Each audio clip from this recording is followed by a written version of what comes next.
Hey everybody, Weston here with the Hidden Gibbon, and today I have a viewer request from Storm Keninen, I believe is how it's pronounced. He wanted this deck made, so you know what?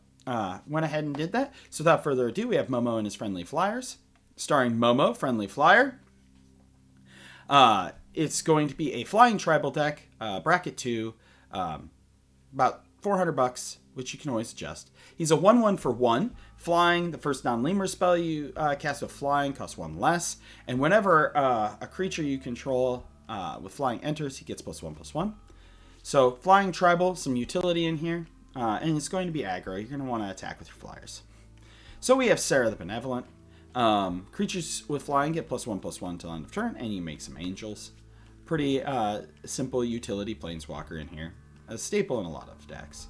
We have Ancient Gold Dragon. Whenever it deals combat damage to a player, you roll a d20 and you make that many 1/1 flying fairy dragons. Angelic Skirmisher. At the beginning of combat on each, you choose to give your creatures first strike, vigilance, or lifelink. Angel of Runes needs no introduction. It's been a staple commander card for a while. It's been power crept, but it's still pretty good. Aven Interrupter. Use this to protect your stuff from counter magic. It has flash flying, and when it enters, exile target spell. It becomes plotted, so if you do that to a counter spell, it becomes useless. Spells your opponents cast from graveyards or exile cost 2 more. Aven Mind Sensor. A little bit of light stacks here. Prevents your opponents from searching their libraries really effectively. Cartographer's Hawk. Lets you ramp. Emiria Angel. Gives you some landfall, so that way, it, kind of synergizes with Cartographer's Hawk. Lets you create birds that fly. Flumph, I love this card. He's hilarious. Defender and Flying. When Flump deals is dealt combat damage, you and target opponent draw a card. Glider Kids has an ETB of Scry 1. Inspiring Overseer has an ETB of you gain a life and draw a card. Kinjali's Sunwing makes your opponent's stuff come into play tapped. Magus of the Moat is here for utility. Since all of our stuff's going to be flying, it makes it so stuff without flying cannot attack. Mangara the Diplomat. Whenever an opponent attacks with, creatures, you get to draw a card. And whenever they cast more than one spell, you get to draw a card. Mentor the Meek is our other support card in here. So since we have so many little creatures and so many tokens, lets us be able to draw some cards. Poo Poo UFO lets us put a land onto the battlefield. It's a little 2/2, a 0/4 for 2 flyer. Selfless Spirit, sack it, make your stuff indestructible. Senu is a good utility card. He flies, he's vigilance, he's a 2/1, so you can get in with a poke. And then he taps to exile him. You gain 2 life, scry 2, and then if a legendary creature you control attacks and isn't blocked, if he's in exile, put him onto the battlefield attacking. Sarah Ascendant, classic commander card. Shattered Angel. So if your opponent's trying to ramp, this will help you gain a whole bunch of life. It kind of offsets the fact that most of your stuff are little small boys. Sky Hunter Strike Force has melee and gives all of your stuff melee as long as you have your commander. And melee is whenever this creature attacks, it gets +1/+1 until end of turn for each opponent you attack this turn. Sunscorch Regent punishes your opponents for playing a lot of spells. Whenever your opponent casts a spell, put a 1/1 counter on it and gain a life. And then Windborn Muse is a ghostly prison on a flying 2/3. For sorceries, we got 4 Wrath effects: Fumigate, Doomscar, Split Up, and Martial Coup. This way, you got to have some Wrath effects to be able to control the board. Martial Coup does create non-flying soldier tokens, but we do have a way to give our stuff flying.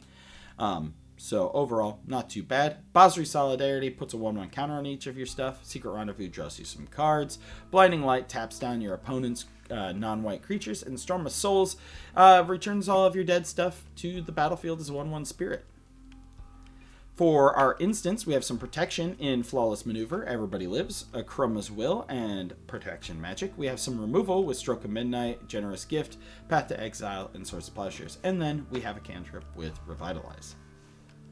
And then we have ourselves some artifacts. We have Cage Sun, Extraplanar Lens, Soul Ring, Pearl Medallion, and Dowsing Dagger, which flips into Lotus Veil. Those are going to be our mana manipulation.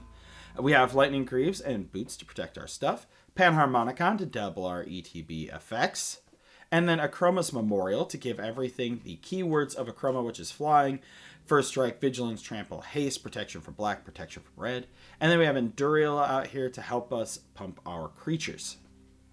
For enchantments, we have Amazing Alliance, gives your creatures +1/+1. Whenever you attack with a legendary creature, gain that much life. Armored Ascension, gives something +1/+1 for each planes you control, and flying. Authority of the Councils. Opponent stuff enters tapped, and you do gain a life. Battle of Hoover Dam.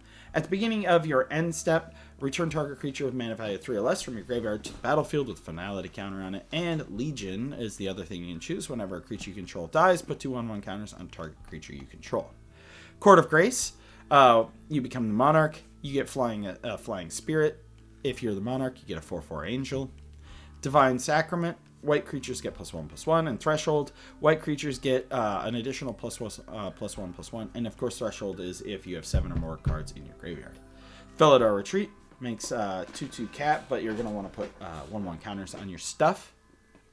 Flowering of the White Tree. Legendary creatures get +2/+1 and ward 1. Non-legendaries get +1/+1. Honor the Pure. White creatures you control get +1/+1. And Luminarch Ascension. This actually was a classic card that I believe saw some Legacy play back when I was playing Legacy. At the beginning of each opponent's end step, if you didn't lose life this turn, you may put a quest counter on Luminarch Ascension. And then when it has 4 or more quest counters on it, you can pay 2 to make 4/4 Angels. If you drop this on turn 2, you're going to probably be able to get this active very quickly, because a lot of people, especially in low brackets, don't have threats on the board very fast. For lands, we have Adagia, Windswept Bastion, 28 Plains, Castle Ardenvale, Amiria, Karoo, Minas Tirith, Rogue's Passage, War Room, Escape Tunnel. But overall, not too fancy of a land package. Well, let me know, Storm Cannon, if I did a good job, if this is something right up your alley. If you want to see a deck made for you, just let me know in the comments, or you can submit a form. As always, I am Weston with the Hidden Gibbon, and I hope you all have a wonderful day.